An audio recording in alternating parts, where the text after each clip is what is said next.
conspiracy theories, insults, outright lies always lead the news cycle.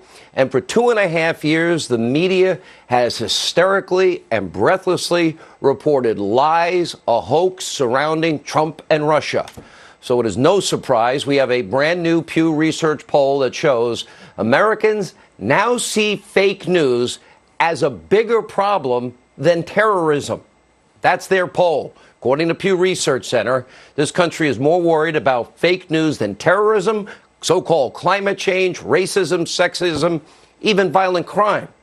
This is a major political victory for President Trump. He has exposed the phony news industry for who they are for the first time in history. An American president has successfully exposed an abusively biased, corrupt, agenda-driven press for who they really are, with two simple words: fake news. Now, Trump has branded the men and women who are actively working as an extension of the Democratic Party, all while pretending to be journalists. The branding is now permanently tattooed into these so-called news organizations, and they will forever be remembered, their lies, their conspiracy theories, by the American people. I don't think they can ever recover. And while Americans are now aware of the threat that is posed by fake information, by lies, conspiracy theories, you still have the rage-filled, Trump-hating media mob that is never going to slow down. You think they'll admit they're wrong, make corrections, try and adjust, adapt, and listen to the people they're supposed to serve? Don't count on it. Now, during the president's important trip to Europe, well, the fake news smear machine in full gear.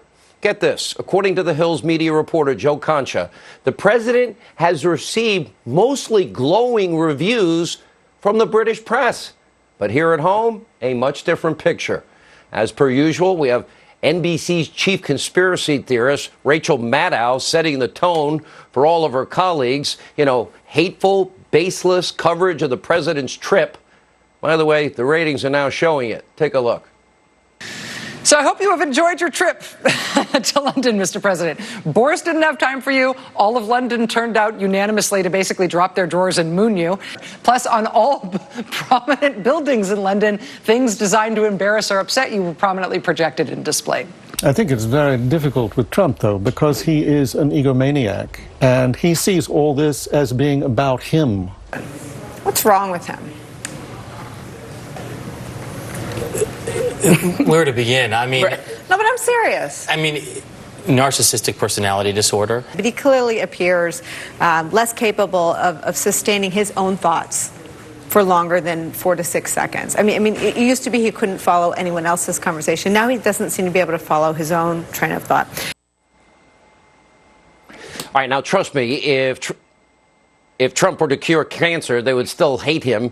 Now, thankfully, Americans see past the media's hateful lies. They see past it, their conspiracy theories, armchair psychology sessions. Even according to a CNN poll, a majority of Americans believe that Trump will win re-election. And tonight, more good news for the president and his re-election campaign. His potential challenger, the sleepy, creepy Uncle Joe Biden, is facing a major plagiarism scandal yet again.